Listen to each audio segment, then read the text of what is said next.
Hey, what's up, everybody? I'm Matt, the vocalist of Cryptopsy, and you're listening to my podcast, Vox and Hops, where I sit down with fellow metal musicians and we talk about their lives, their music, and craft beer. This episode is a long time coming. I've known this guest for quite some time, as we mentioned early on in the interview. When I started playing in serious metal bands in Montreal, my band was called 3 Mile Scream, and in my circle of metal bands, there was one band in particular that I was always fond of. I always found that they were very creative, and the man behind that was the Mr. Sean Arsenian. And when I saw that we were both going to be at Heavy Montreal, I was just super stoked and excited to sit down and have a Vox and Hops interview with him. So here it is, my interview from Heavy Montreal with Sean Arsenian from the Great Sabatini. This is Vox and Hops, episode number 58. I warn you, what you are about to hear is very disturbing indeed. What's up, everybody? Today I'm with Sean Arsenian from the Great Sabatini, and we are at Heavy Montreal. Hey. How is everything? Good. Dude, we've been friends for... long time. I think since like 2002. Probably, yeah. That makes sense to me. Yeah. It's like your fault that I like the Dillinger Escape Plan. I gotta say that. I remember the day even. It was that, I think it was even Inve show. I was gonna say Endas, but it was the Inve show. I went to the Big Metal headquarters, or the pre-Big Metal headquarters at 1180 St. Antoine, the old jam room. Yeah. And I was such a Mike Patton fiend. Yes, yeah, for sure. And you were like, have you heard this by Mike Patton, you know, and the Irony's a Dead Scene. That is correct. Yeah. And I was like, no, and then I just changed everything. Right? Yeah.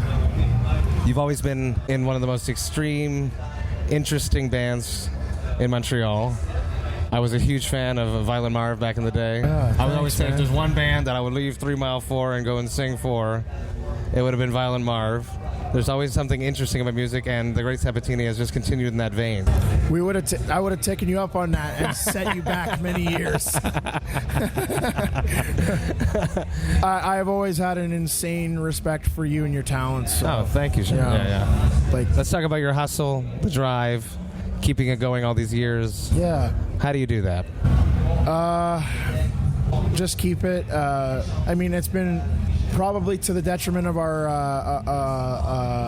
numbers, like, but just keeping it about like love and being happy and having fun. If something doesn't feel right, we don't go for it. So we're a pretty tight unit, the four of us. We're like a family. I mean, especially in that we have problems with one another. You know, like just which family. Which most good bands do. Most good bands do, yeah. You know. It's how you handle those problems. That's it. Yeah. And if you can overcome that stuff, then at the end of the day, like, I feel like we've been very fortunate because things come along and they're kind of like enablers. Like little things happen that make us, like a really good show, or a record comes out the way we want it to and people respond to it, or like today we played and this was like one of those things where the crowd response was definitely one of those things that kind of lit a little bit of fire under our ass. It's a little reward. Wow. It was very rewarding. Yeah. So those things kind of keep you going, and we try to have a sort of ethic about how we do our business and try to adhere to that. Like I said, sometimes probably to the detriment of our business side, but I think we have a really good time doing this. So all of your bands have never been commercially viable. No, it's like almost anti-commercially viable while still having a good groove to it. Is that on purpose? Sometimes, yeah. Yeah. Sometimes it's just I think our tastes are when we all throw our hat in the ring, so to speak, and whatever. Like we all get our chance to hammer away at the songs. There's definitely a part of us that, like, I don't want to make stuff that's like unlistenable all the time. Sometimes I want to make something that's unlistenable, but it's got to have the right context, like it's got to be right next to something that's very listenable. So that it's almost like you want to make people uncomfortable. Yeah, and then comfortable again. It's like a sandwich of love. That's it. Yeah. Yeah, there's got to be a context, right? Light and dark, whatever. But I think our tastes range from, like, I'm not ashamed to admit the stuff that I love. That's like, I love Iron Maiden and the Beatles and pop music to some extent, and but I also like drone music and ambient and harsh noise and all kinds of things that other people don't consider music at all, and there's got to be some kind of middle ground, From what I've seen on the internet, you appear to be very still involved in this underground scene of like almost like tape trading, or like being these bands that nobody knows of, or I don't know of. How do you discover them? How did you get into that? There's some groups which I had to take with a grain of salt, because those get kind of petty and dumb. But I'm in some like Facebook groups for music, various genres that fall into your taste specific buds, genres and tastes, and like I said, I take those just with a little grain of salt. But I discover music through those, and I've made friends through those. And when you make a friend in a group like that, then you don't need to use the group to interact with that person. And That's then correct. I can talk with that person directly, and I found this, here it is, and back and forth. And you send each other links. It's modern tape trading. Exactly. Yeah. You discover some beautiful stuff that way, right? So, What would be your discovery of the week? There's a band called Cherubs. They're not really, I wouldn't say it's a discovery, but they just put out a new album yesterday. Excellent. And I've been... By the time this comes out, it'll be a few weeks ago. A few weeks ago. Yeah. And I'm really excited about that. And they were kind of a more... I wasn't one of those cool 14-year-olds who was really into that band in the 90s. They were a band they were a thing, and then they broke up for 20 years. And they put out an album like a couple of years ago as their comeback album, and that's when I discovered them. And I was like, ooh, I love this. Now I've become kind of obsessed with that With band. the back catalog now at this the point. back catalog and the new stuff. I love when that shit happens. Yeah. Yeah, when you find this band. Yeah, and I make no illusions. I'm not trying to say I was so cool that I love this band forever. I discovered them 5 years ago, and I love them. I adore them, and their new album came out, and I'm like poring over every decibel. I need to hear it and absorb it all. Vox and Hops is all about beers. Gonna crack this? Let's crack it. Today we are drinking a Griffintown by Brasseur de Montreal. They graciously gave me a bunch of beers to share with my guests. Very nice. So I will share this with you. Cheers. Are you a craft beer enthusiast? I'd say I am. However, I'm lazy about it. I like craft beer. I can't drink the way I used to, which was the cheapest or whatever is at arm's length. Beer, hard stuff, whatever. I would just take, if it was there, I'll have a PBR. I can't do that at all anymore. So I think this renaissance of craft beer is amazing because it's accessible. Good stuff is accessible, and stuff that I'll try anything, So I enjoy that aspect of it. I love the fact that because we're in Quebec and the scene is just so hot right now and versatile, it's just so easy to go to any dépanneur at this point. Yeah, for sure. Even this great thing I haven't said on the podcast yet is that there's this little dépanneur is a convenience store down my street that used to just have a whole bunch of big breweries products and then a minimal craft beer fridge, which was not my favorite brewery, so I wouldn't go. So I stepped in, I ran out of beer one night, and I was like, let's go and see what they got. I walk in, and it's just all craft beer now. And I was like, wow, you have great craft beer. And the guy's like, yeah, I finished my distribution with unsaid distributor. Yeah. And I just decided to go all craft beer. So I'm like, well, I'm coming to support you, dude. And I've been doing it ever since. Yeah. So I love the accessibility of it. Yeah. Yeah. Also, I mean, like I mentioned before, I'm not going to get in specifics, but we operate on a certain we try to operate on a certain ethics or whatever. I feel like this is a great aspect of that for me, of supporting small businesses. Yes. The brewery, the microbreweries are small businesses, and they're being picked up by small businesses in communities, and it's all just helping a community of people to do things. I absolutely I said on the podcast before that I see brewers as being artists and being very close to us crafting an album. For sure. You put the time in, you put the hours in, you put your creativity, your ideas. You have like an outcome that you want at the end. You put, it's like a medley of a whole bunch of things that have to end up into this can. Totally. That goes into this file that becomes this CD, this vinyl. Yeah. Well, like how many tweaks did they get before like they felt good about putting a label on this and sending it out? Exactly. Yeah. Like I'm sure there was a lot of love and care put into it. You guys seem to record a lot. Yeah. You're a very busy band, release-wise, and I'm jealous of that. How do you go about writing so much? Being creative. Don't stop, Always working on something. Always. And I was just saying to someone else earlier, I haven't been writing so much yet for the new stuff, but Joey and I cleaned up an old hard drive of mine from years ago, just to archive a bunch of our stuff, and we discovered like a few things that I was like, I didn't even remember that this existed. Yeah. Just little demos that we made of something. I'm like, okay, well now that riff. Yeah. Now I'm making a little library of reference points to start new stuff. So it's like there's always something like that going. If there isn't something completely fresh, it's like we're mining some library of. I love the work ethic. Yeah. So thanks. Well, it's fun. So it's easy when it's fun, right? You guys, I imagine you grew up in a house with lots of music playing because I know your family. Yes. And all three boys grew up to be musicians. Yeah. And I know that your dad's super cool, your mom's super cool. What was the soundtrack to your youth? What was playing in your house that they were putting on? Okay. Well, my dad was here today, actually. Was he? Yeah. I didn't see him. I would have loved to have seen him. Yeah.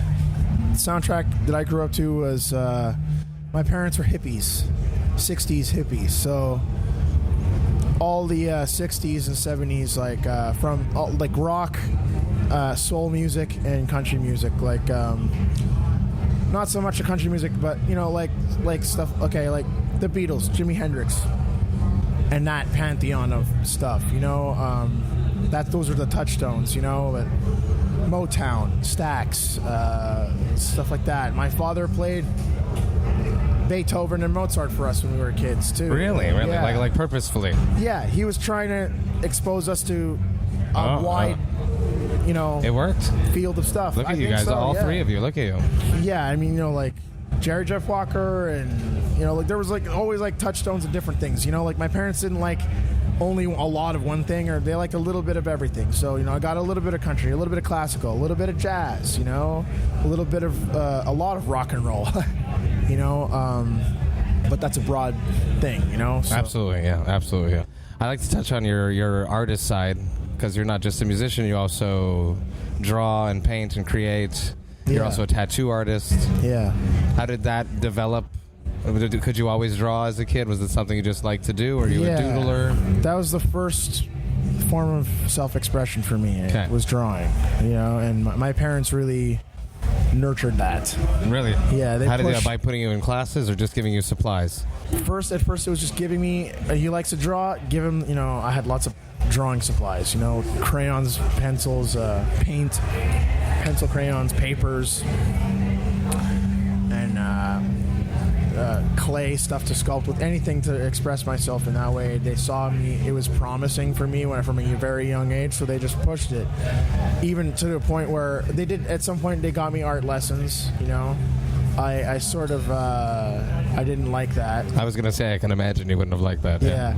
They didn't push it on me too much. If you don't like it, then don't do it, But in school, it was something that I excelled at, and my parents really pushed me. And I think my rebellion as a teenager was to go into music or athletic stuff. My parents weren't so encouraging of that stuff because they were like, "That's a waste of time. Like you should be drawing. Focus on your talent." Yeah. But I wanted to try everything. So my ways of rebelling was to play sports, and which is weird to say. So it's the opposite. Normally it's the opposite. It's so funny. Yeah, and eventually to get into music, which I always loved music, but it always seemed sort of like magic. Like I can't do that. I do this. Even though my father plays guitar, and my uncles play. Like, I come from a musical family. My brother Chris was playing since he was 8 or 9 years old, but that was their thing and not mine. And I had enough of that, and I was like, I want that too. So I tried and eventually learned how to play an instrument. I love it. You do tattoos. I do. Give everyone a shout out where you work, where they can contact you. I have a shop called DFA Tattoos in Montreal. It's 328 St. Catherine East. It's near Barrie Metro, right above the A&W. I've never actually been. You should come by. I will. I'll come by. Yeah. It looks super cool. I love all the art on the walls. The pictures of you, of the pictures of you, of the pictures of you there. Oh, my goodness.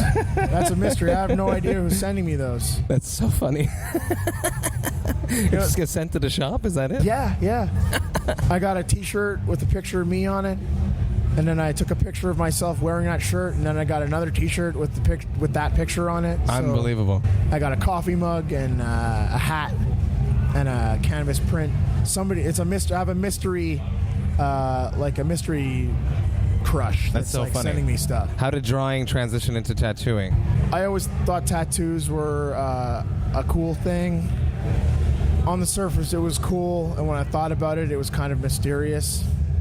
And if you look back at the history of it, like, they've dug up 50,000-year-old mummies with tattoos, and that's really interesting to me. I think so too. Yeah, it's a form of self-expression. It is. Yeah, it is.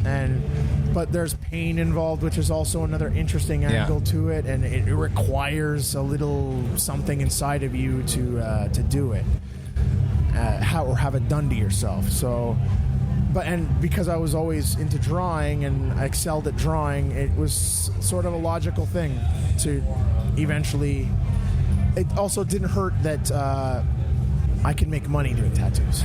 I was trying to make money as an artist for a number of years. I was working in kitchens, and I quit. I just put it all down. It was kind of killing me. I was doing art in my spare hours, you know. So I decided to just shove off from that and just do art. And I was struggling for a couple of years, and then I started to get more tattoos and become more involved in that a certain community of people, friends of mine, artists and stuff like that, and I just made my way into it from there. Who would be like your mentor, your tattoo mentor? I think I have two mentors. Really, one of them is a guy named Yanni Panos.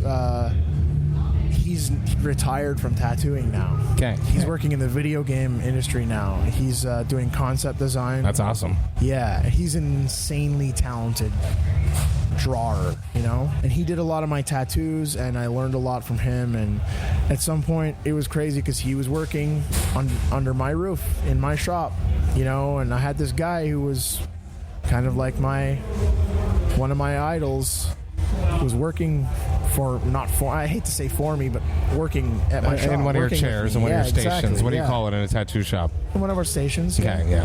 And my business partner, Melissa Valiquette, is one of my big mentors. She hired me years ago at a shop she was running and gave me a real good chance to work with, like, in a pro shop and to just up my game, you know? And she's an insanely talented artist, like supernaturally talented. So being around someone who's like that, she's not just like a savant, like she just does it. She can explain everything to you, how she's doing it, you know? But it looks really easy. Yeah, she makes it look easy. It's like a good and the musician. work she does is prodigious. Yeah. But then I say, how are you doing that? And she'll break it down for you, you know? It's like Flo playing drums. I watched his DVD, you know? Yeah. And it's insane. Yeah, he's even better now. He works. Guys like that, people like that, are never staying the same. Yeah, but he's constantly changing. And he's constantly changing his warm-up, getting ready, fix this, fix that. Never satisfied. It's crazy to be a fly on the wall with to be close to that. A fly on the wall. You're more than a fly on the wall. He's doing like squats and lunges before every fucking set, you know? Yeah. It's like just knowing how people get to that level is super fascinating to me. Yeah, I agree. You know? Yeah. And whatever it is that you're doing. I would love to sit and pick your brain about your vocals. And I've always... Dude, I've always admired your Thank you, brother. Thank talents, you. Yeah. you know? And I know that's the thing. Like, I don't want to. I know you worked for it. You know, like saying someone's insanely talented. Like when I say that, I like that to be like the caveat. That, like, I feel like I understand that, like, it didn't, like, you didn't just like open my mouth. Open your mouth and yeah, like, yeah. like, I'm great. It's like you. It's like you were tattooing, you were drawing, Yeah. you with had to guitar at work this point. it, you know, Everything Exactly. is work. You got to hustle in life. Exactly. Yeah. Exactly. How do you feel? It's a double-edged sword because I know you like it because you make money from it. But tattoos used to be dangerous. Yeah. Used to be a form of expression for the dark side of the community. Yeah. Now it's become like Accessible. cool and trendy and hipstery to have full sleeves. Yeah. How do you feel about that? I feel like the one thing that people forget when they're doing things like getting full sleeves or even one little tattoo is that it's there forever. I mean, we all have a basic understanding of that when you sit down in the chair and you're like, about to get tattooed and you're like, holy shit, like this is forever. But I feel like right now is a time of transition for tattoos, and the accessibility of it, and the fact that people can be sleeved up and relatively fine in our society. The dangerous place right now is going full face tattoos and stuff like that, which is like to each their own. If you want to do that, go for it. I've done face tattoos on certain people, but I feel like it's missing the point. If you're doing something just to be edgy, that's not like a really great reason to do it. So I feel like there's a transitionary period right now in tattoos where it's still not totally respected as an art. It's accepted, but there's still like just a surface understanding of how awesome tattoos are, actually. Have you ever come to the point where, as you mentioned, the people with their stupid tattoos, how often do you say, no, I'm not going to do that, dude? It's fucking ridiculous. Not that often, but like maybe a couple What's times a month. What's the most ridiculous thing that you've said no to? Wow, that's a good question. The most ridiculous thing I said no to, oh my goodness, I got a good one. There we go. 2 weeks ago, I got a call. We get a lot of out-of-towners. They call in saying, I'm going to be in town on this day. Can I get a tattoo? Yes, okay. So this guy calls in and he says, do you guys have UV ink? I don't know what that is. Is it glows in the dark? Yeah, or? like if you use a black light, you can see it. So it's generally invisible, but if you put a black light on, you can see it. I actually happen to have some, which I don't like to use, but is it hard? How do you like tattoo it? It's not a great product. It's like it's like any other tattoo ink in principle, but it's just shitty product. Okay. And I don't really know how if it holds up as good as other inks and stuff like that. But I had some because a client of mine specifically asked for it and paid for the supply, Got it. So you had some leftover outside. I had some leftover, so I'm like, okay, I have some of that. And he said, well, I want realist N-word alive on my face. Okay? Realist. How do you spell realist? Like REALEST. Like I'm the N-word. realist N-word alive. Unbelievable. And but he didn't say N-word. He said the word. So I was like, I didn't know. I wasn't gonna. At the time, I just felt like I'm not gonna ask him what color his skin is, how much melanin he's carrying in his body. He said, I also want to get some finger tattoos. I'm like, okay, well, come in. I said, do you have a lot of tattoos? Because I generally won't tattoo anyone's hands unless they have full tattoos. Yeah, they got to be. You got lifers. space somewhere else. Exactly. Yeah. So he's like, yeah, man, I got a lot of tattoos. So I'm like, okay, come in and we'll talk about this. He's like, no problem. So I started kind of like making speculating who this person like, is. Who is he? I said, I bet this guy is white. When he comes in, I bet he's going to be white. Sure enough, the next day, buddy comes in and he is like as white as my Irish grandma. Like he's white. And first thing I said to him was, not going to do that tattoo on your face. And he said, he said, okay, no problem, I respect that. And then his buddy said, don't worry, man, We can get it done in Toronto. It's okay for white people to say the N-word in Toronto. Yeah, it's never okay to say the N-word, people. It's never okay. Never I okay. said, I'm pretty sure it's not okay to say it anywhere. And he said, I heard a Chinese guy in Toronto say it once. To which I had no answer. The Chinese racist in Toronto says that it's okay. But it's like, are you trying to say that you think Asian people are white? And so you heard him say it, so it's okay? Everything about that is a loaded statement. And also racist. Exactly. It just doesn't get any less racist. It just keeps getting more racist. So he did not get his tattoo, you know? But that was the last weird one. Unbelievable. Sean, thank you so much. I know you're busy. Thank you. Go have fun. Enjoy Heavy Montreal. Thank you so much. Cheers.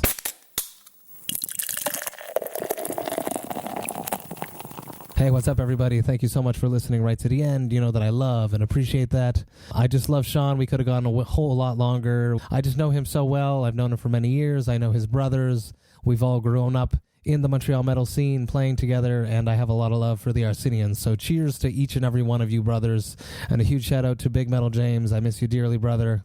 I hope you're listening to this, and if I ever make my way out to Alberta and I am close to you, we shall sit down together and do one of these as well. Just a quick reminder that this weekend, Vox and Hops is going to be at Festival de Bière et Saveur in Chambly, Quebec. It is Quebec's premier craft beer fest, in my opinion. They have all the best breweries.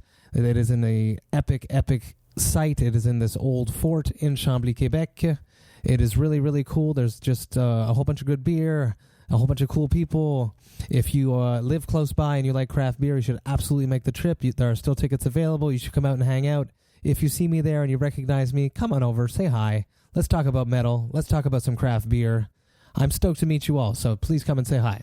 As always, if you have any suggestions, if you have any recommendations, which beers I should be drinking, what guests I should be hunting for, trying to get interviews with, to share with all of you, please send me an email at matt@voxandhops.com. That's matt@voxandhops.com. And please, I'm super stoked. I always love getting emails from Vox and Hops heads. If you are a brewer and you'd like me to share your beers on the podcast with some of my guests, or to do a live tasting during one of my intros, please hit me up at that same email. I'm always super interested in trying out some new beers that I haven't had the chance to get my hands on because they're not available where I live. So please keep that in mind. I hope you have a great week. I hope you have a great weekend.